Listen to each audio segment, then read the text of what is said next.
Points क्या होता है। सबसे पहले हम कॉन्केविटी और कॉन्वेक्सिटी पढ़ेंगे।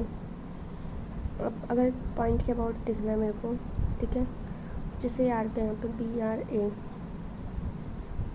अभी पॉइंट P के अकॉर्डिंग या इस पे जो भी टेंजेंट है उन पॉइंट्स के अकॉर्डिंग जो ये पॉइंट है कॉन्वेक्स है, ठीक है। और बाकी जितने भी पॉइंट है ये क्या हो जाएंगे, कॉन्केव। अगर एक लाइन के रिस्पेक्ट में देख रहे हो तो जैसे कि एक कर्व है और एक इसके टेंजेंट से थीटा एंगल बनाने वाली कोई लाइन है, और इस लाइन के अबाउट चेक करते हैं कि ये कॉन्केव है कि कॉन्वेक्स है। Curve above the x axis हो चाहे से curve below the x axis हो, डबल डेरिवेटिव है उसमें y मल्टीप्लाई कर दो, y की वैल्यू हमेशा पॉजिटिव होती है। अगर ये ग्रेटर दैन 0 है तो कर्व क्या होगा, कॉन्वेक्स, और लेस देन 0 है तो कर्व क्या होगा, कॉन्केव। पॉइंट ऑफ इन्फ्लेक्शन वो होता है जहाँ पे एक साइड तो ग्राफ क्या हो रहा है, कॉन्केव, और एक साइड क्या हो रहा है, कॉन्वेक्स। तो बेसिकली उसमें होता है कि डबल डेरिवेटिव 0 होता है पॉइंट ऑफ इन्फ्लेक्शन में, लेकिन ट्रिपल इंटीग्रेशन 0 नहीं होता। पॉइंट ऑफ अनड्यूलेशन ये होता है कि n-1 डिग्री तक सारे डेरिवेटिव 0 हो रहे हैं, पर n डिग्री पर डेरिवेटिव 0 नहीं होता। और है तो पॉइंट ऑफ इन्फ्लेक्शन आएगा, लेकिन अगर n इवन है और n की वैल्यू ग्रेटर दैन 2 है, ठीक है, तो tangent at P can not cross the curve, और ऐसे पॉइंट को अनड्यूलेशन पॉइंट बोलेंगे। सिंगुलर पॉइंट वो होता है जिस पे कर्व कोई ना कोई स्पेशल प्रॉपर्टी रखता है। उसकी पहली कंडीशन ये है कि सबसे पहले x का डेरिवेटिव और y का डेरिवेटिव क्या होना चाहिए, वैनिश होना चाहिए उस पॉइंट पे। इन दोनों को डेरिवेटिव 0 करके हम पॉइंट्स निकाल सकते हैं, उन पॉइंट पे कुछ ना कुछ तो चेंज हो रहा होगा। उनको पॉइंट ऑफ इन्फ्लेक्शन बोल सकते हैं अगर उनका डबल डेरिवेटिव 0 आ जाए, ट्रिपल डेरिवेटिव 0 ना आए तो। मल्टीपल पॉइंट है तो डबल पॉइंट या ट्रिपल पॉइंट बोल सकते हैं। डबल पॉइंट का मतलब है कि टू टेंजेंट, उस पॉइंट पे टू टेंजेंट्स बन रही हैं, है ना, यानी कि दो कर्व है। ट्रिपल पे यानी कि ट्रिपल टेंजेंट। अब डबल पॉइंट में भी दो होता है, नॉड, कस्प, कॉन्जुगेट पॉइंट। क्या होता है ये सब, कि अगर नॉड है तो इस तरह का बने। नॉड मतलब कि जहाँ पे कर्व इंटरसेक्ट कर रहे हैं वहाँ पे दो टेंजेंट्स बन रही हैं। कस्प मतलब उनकी कॉमन टेंजेंट है दोनों कर्व की। कस्प में दो टाइप का हो सकता है, फर्स्ट काइंड का मतलब दोनों वन साइड है कर्व, या फिर कर्व अपोजिट साइड है, टेंजेंट कॉमन ही है, उसको बोलते हैं cusp. If tangent is common, cusp. If tangent to tangent then there is node. Are real and distinct. Tangent coincident है, बोलते हैं सिंगल कस्प, ये डबल कस्प है, काइंड ऑफ कस्प है, फर्स्ट स्पीशीज बोलते हैं इसको। अगर अपोजिट साइड है कर्व और अगर सेम साइड है तभी सेकंड स्पीशीज होती है। एक टेंजेंट एंड ऑरिजिन कैसे निकालेंगे। The curve of rational algebraic function passes through the origin.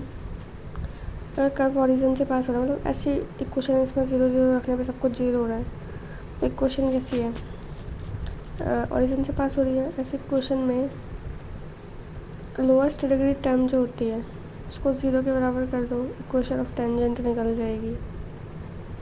सही कर्व दे रखा है, होमोजीनियस है, मतलब वो 0 0 रखने पे 0 हो रहा है, तो ये ओरिजिन से पास करेगा। जब y की वैल्यू निकाल सकते हो आप, plus minus b/a। Lowest degree term को इक्वल टू 0 कर दो, टेंजेंट निकल के आ जाएगी, दो टेंजेंट होंगी यहाँ पे। अगर इस टाइप की टेंजेंट बना रहा है तो ये क्या बनाएगा, node. The real and distinct necessary condition for the existence of double point y exist तभी करेगा जब ये दोनों 0 होंगे आपस में।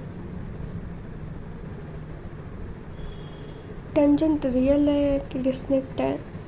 अगर डिस्टिंक्ट है तो नोड है, कोइंसिडेंट है तो कस्प है, इमेजिनरी है तो कॉन्जुगेट पॉइंट हो जाएगा। मेन कंडीशन ये है आपका कि दिस इज एस, देखो डबल डेरिवेटिव है एक्स और वाई का कंबाइन फॉर्म में, उसका square multiply by 4 -4 then double derivative with respect to x, double derivative with respect to y. अब उसका सीन क्या बनता है वो देखो, पॉजिटिव है तो डिस्टिंक्ट, इक्वल है तो कोइंसिडेंट, लेस देन 0 है तो इमेजिनरी। ठीक है,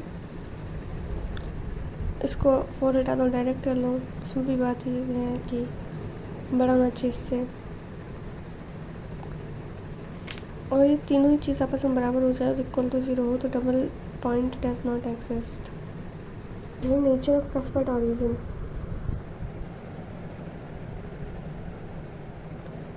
भाई कस्प को हमने ऑरिजिन पे शिफ्ट कर लिया, ठीक है, तो सबसे पहले इक्वेट करेंगे, लोएस्ट डिग्री टर्म को 0 कर देंगे, हमें कोइंसिडेंट टेंजेंट मिल जाएगी। ठीक है, मान लो कि ये टेंजेंट है। अब परपेंडिकुलर डिस्टेंस निकालने मेरे को of any point x comma y near the origin with the tangent p. ठीक है, परपेंडिकुलर डिस्टेंस निकल गई।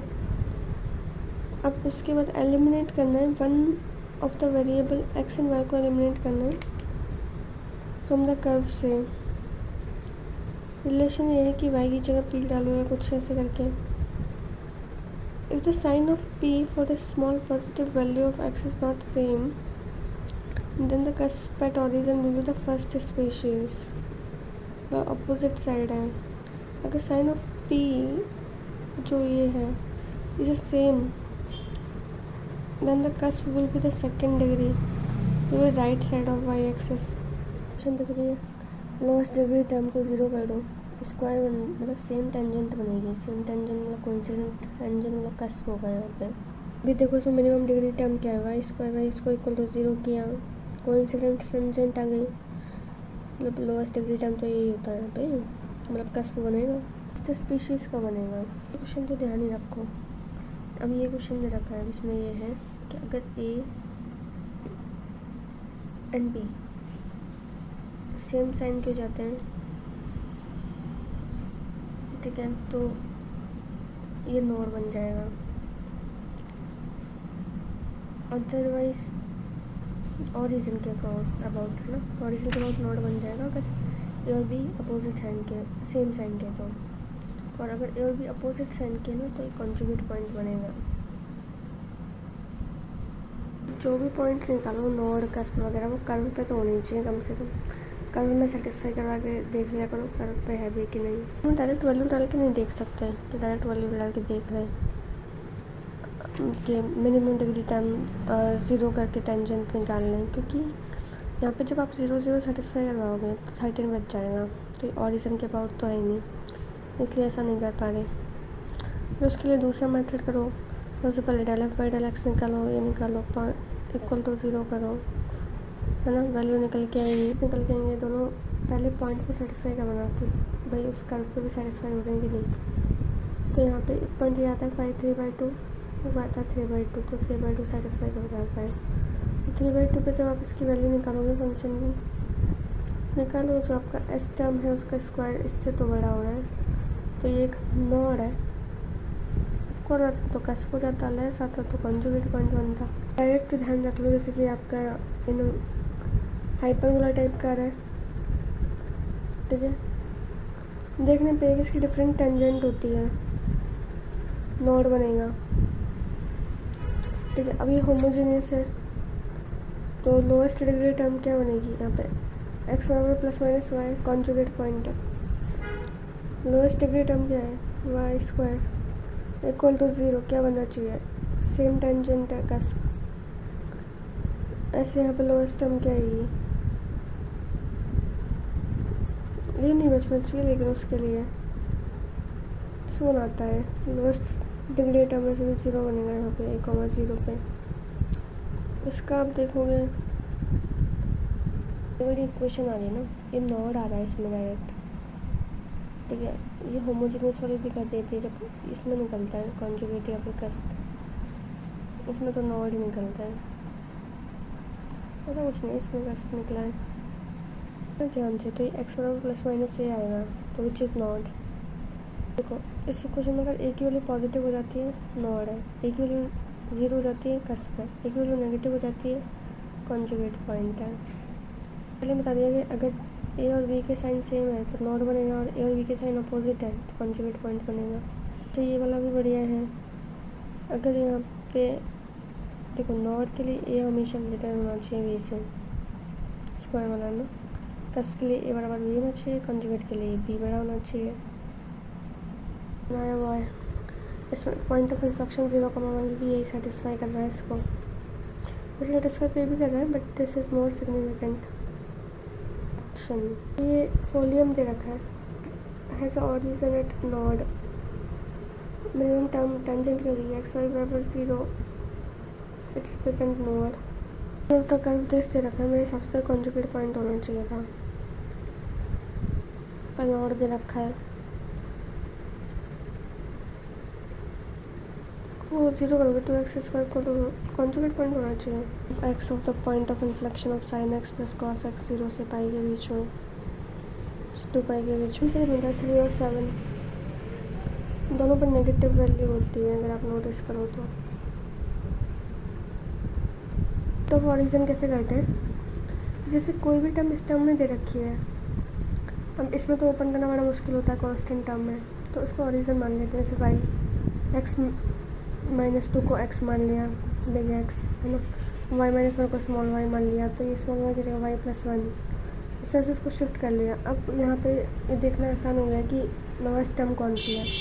लोएस्ट टर्म को 0 इक्वेट किया तो x y + -y रहा है which is equal to naught, so 2,1 is a node. That's how to solve the point.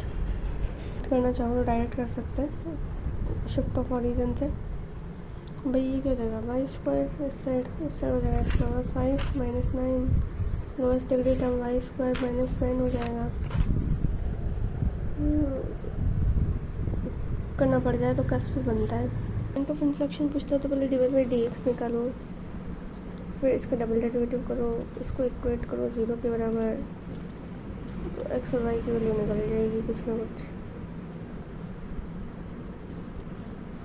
तो ये पॉइंट इस तरह का निकलेगा 0 0 √3a 3/4 √3a -√3a, -3/4 √3a। ये पॉइंट जब ट्रिपल डेरिवेटिव में रखेंगे तो वैल्यू 0 नहीं होगी। ऐसे ये सिंपल दे रखा था, इसका पॉइंट ऑफ इन्फ्लेक्शन निकालना, डबल डेरिवेटिव करो इक्वल टू 0 करो, एक्स की वैल्यू निकलेगी। तुम सीधे सीधे तुमको एक उपाय बताते हैं, कुछ भी दे रखा हो, पॉइंट ऑफ इन्फ्लेक्शन निकालना हो, डबल डेरिवेटिव निकालो, जो भी ऑप्शन दे रखे जो सेटिस्फाई कर जाए तो उसको 0 बना दे, वही मेरा आंसर है।